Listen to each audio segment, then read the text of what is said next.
Hi, this is Aviva Tamar, your happy high priestess. And I'm not here with a tarot card reading. I'm here with a deck review for you.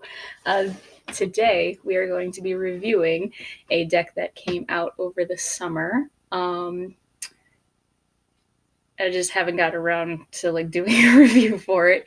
It is the museum quality reproduction of the Sola Busca tarot deck, which is a historical deck from the early Renaissance in northern Italy. So it was originally commissioned by the Busca family, and and then was reprinted by the Sola family, which was descended from the Busca family. The whole history of, let's start from the beginning before I go off on a full tangent, because this deck just makes me so happy. Okay, first things first, the box. This is a nice thick box. It's got this raised filigree on it, which kind of harkens back to that Renaissance era gilded look of Italian Renaissance artwork and architecture. You can't really see it so well on my camera, but it's got here we go, this pattern in the background. It's a really nice quality box, so I'm not throwing it away. I am keeping it so that I have a nice secure place to keep my deck. And so once you open the box, there's this lovely book inside. And what I absolutely love about this book, more than anything else, and there, of course, is the deck, but we'll get to that. More than anything else, well, I mean, maybe not more than anything else, but the main reason why I like this book is because it is written in 6 languages. So we've got English, Italian, Spanish, French, Portuguese, and I do believe that is Russian, but I don't read Russian, so I'm not 100% sure. But yeah, so we've got the same contents in 6 different languages. So no matter what language you speak or read, you can get this deck anywhere, no matter where you are, and you'll get a nice history around the deck. So the main reason I got this is because I love historical items, I love history, I like symbolism, and this deck is really heavy on all of those things. So definitely get it if you really like historical reproductions of things. This book that came with the Sola Busca deck, it has in it a whole history of the origins of the deck. That's the whole first section. And see, so that whole first section is just a whole bunch of where the deck originated, the history behind it, any theories of its origin. And this person who wrote this, let me just find the name again for you guys, because this person, this is going to be very frustrating. Where did the name of the person go? I apologize. We are experiencing some technical difficulties. Please enjoy this music. Here we go. Professor Andrea Vitali. Okay, I don't know if that is male or female, because as far as I can tell, Andrea is a pretty gender-neutral name in Italy.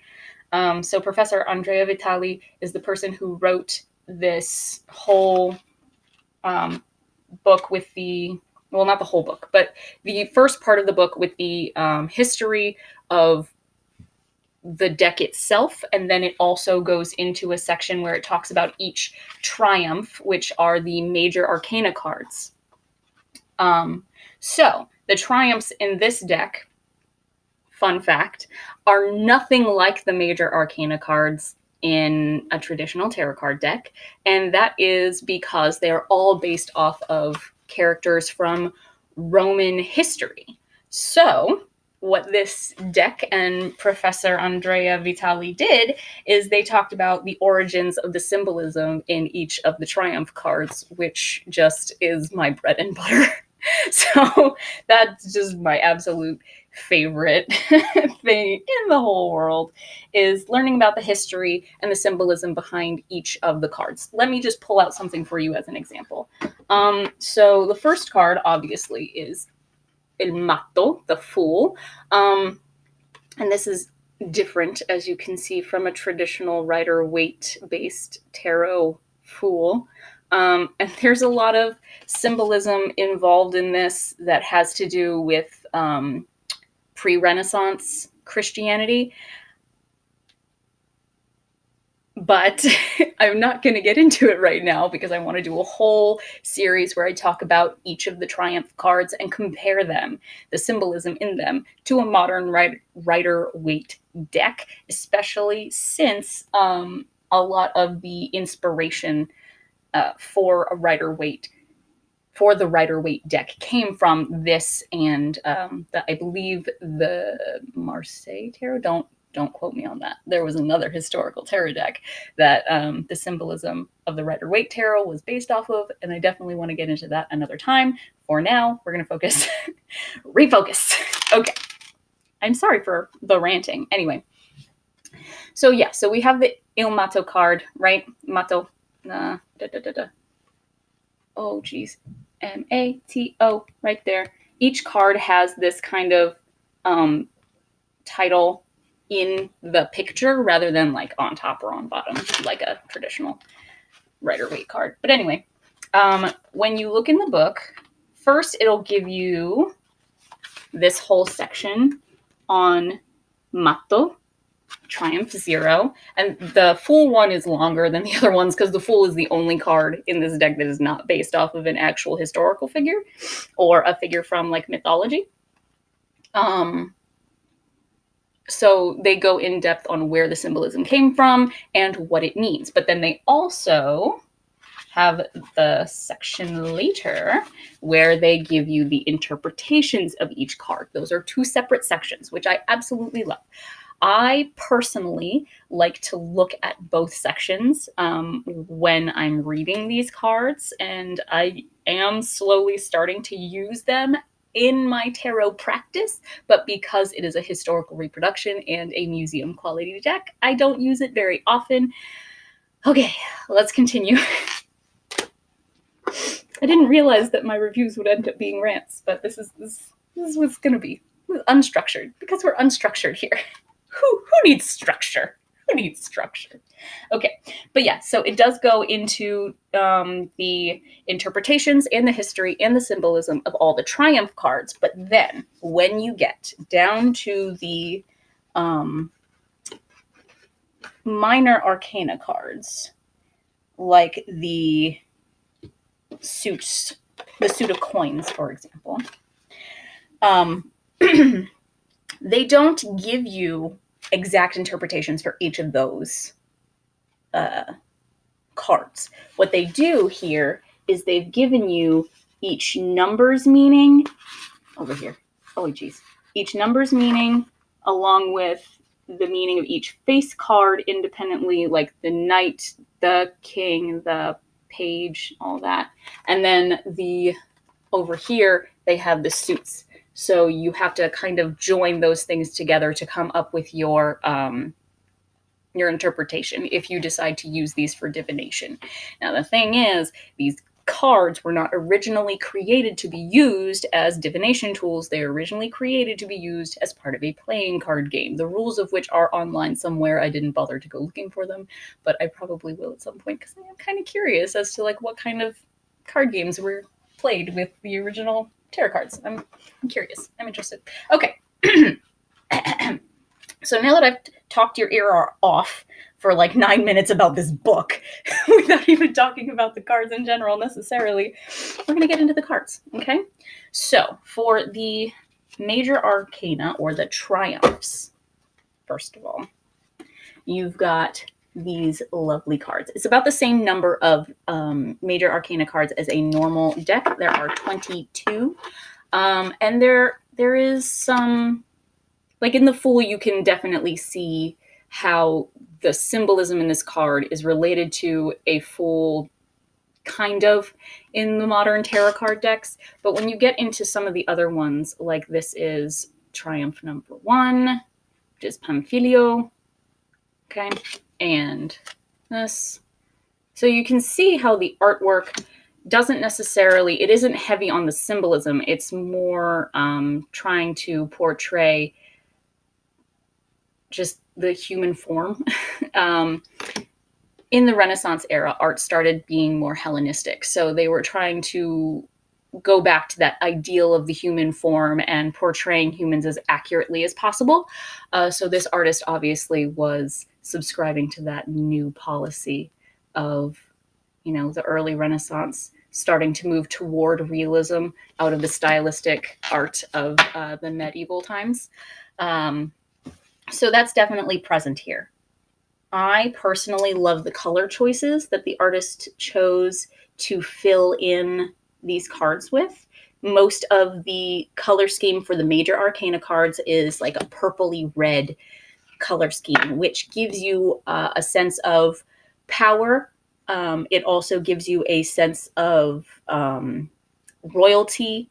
And since most of these cards are based off of emperors and gods and things like that, heroes from Roman literature, these this next one, by the way, if you are not comfortable with body parts or portrayals of, like, historically maybe not so nice things, okay, warning, just a quick warning for this next card. Okay, it's not pleasant to look at, but it's a thing. So this next card is Nerone. It's supposed to be Nero, or in the this is number 13? No, number 8. It's number 8. Sorry, misread that Roman numeral. Anyway, yeah, this dude is burning a baby. So this would be on par, I think, personally, with like the Devil card. But I don't know what other symbolism you could get from Nero burning a baby. I'm just saying. I'm sorry if that was super loud. Okay, so yeah, just want to get you a feel of the artwork here on these Triumph cards. It really is just a classic example of some early Renaissance, Hellenistically inspired artwork. It's absolutely beautiful and detailed. I really wish my camera was better so you guys could get a feeling of just how beautiful these cards are. The cardstock that these are made of, by the way, are nice and thick. Like, it's not like my Pokemon Tarot cards, which are like a ridiculous plastic cardstock, but these are a nice sturdy cardstock. So if you wanted to use them, they would probably be pretty durable. Okay, just so you have an idea of what the back looks like. That's what it looks like, because these are made from metal plates. They're printed from, rather, metal plates. So the backs of these cards aren't necessarily going to be like stylized the way a normal tarot card deck, like a modern tarot card deck, would be. So I do kind of like that they left the backs of these cards kind of old, antique looking. I think it's cool. So now I just want to show you a little bit of the artwork on some of the minor arcana cards. So what I do like about the Sola Busca minor arcana cards is that the artwork is more engaging and more heavy on the symbolism than, say, the Tarot of Marseille or some earlier tarot card decks or other tarot cards decks just made around the same time. Just because this particular artist decided to kind of portray stories with their cards. And, some of the cards also show some historic symbolism that maybe isn't so PC nowadays. So another warning. So here you have and body parts, because Hellenistic, medieval / early Renaissance artwork. Okay, there's naked babies, they're cherubs. But this is the Ace of Pentacles, or the Ace of Coins, right? So you can see how this symbolism may have inspired Madam Smith, I cannot remember her first name, but the artist who did the Rider-Waite deck. She was inspired for the minor arcana art by the Sola Busca Tarot specifically. So you can probably see a little bit of how she came up with the idea in a traditional Rider-Waite deck. You would have like a hand coming out of the clouds handing this pentacle, right? Instead, here you have these little cherubs, right? Similar to like the hand of God, handing down this shield, right, of protection. And so that symbolism, you can definitely see the Two of Pentacles here. You can definitely see how she may have been inspired by the artwork here to maybe put more symbolism into that deck. This next card is one of my favorites. This is the Nine of Cups, right? I got it. I shuffled this deck earlier, so it's all messed up. So this is the Nine of Cups. And what I find interesting about this is that it kind of shows a little bit of the early Renaissance mentality, and not necessarily in a good way. This is an image of someone who has all of this abundance, but is so worried about losing their abundance. You see the worry on his face. Now, the reason that this person is drawn the way they are is because this is a stereotypical, at the time, representation of Jews. And this is what they thought of Jews at the time, that they're people who are just so afraid of losing their abundance that they continue to accumulate abundance.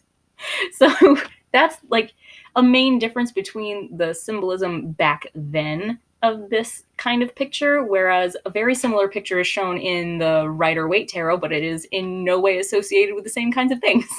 Because the Nine of Cups in the Rider-Waite Tarot is kind of wishes being fulfilled and emotional satisfaction. So you see how the same kind of symbolism can be interpreted differently throughout the ages. So I find that very interesting too, going through these cards. All right, so that's just a taste. I don't want to give you all of it. I don't want to spend an hour here going through every single card, but this is a very, very fun deck if you're really into history, if you absolutely love medieval and Renaissance artwork. It's great. It's beautiful quality. Lo Scarabeo, the publisher, did a wonderful job. Oh my gosh, they did a wonderful job, really and truly. So yeah, 10 out of 10 would recommend for anyone who loves history or symbolism or just tarot in general. It was a mid-range priced deck. It was in the 40s, I do believe. I don't have my receipt on me because, again, it has been a while. I had to pre-order this deck and then wait like 6 months. I was so hyped when it arrived in the mail. I really, really hope that this ranting and rambling review was helpful for you in any sort of way. I just wanted to kind of tell people what I think about the Sola Busca Tarot reproduction, again, by Lo Scarabeo.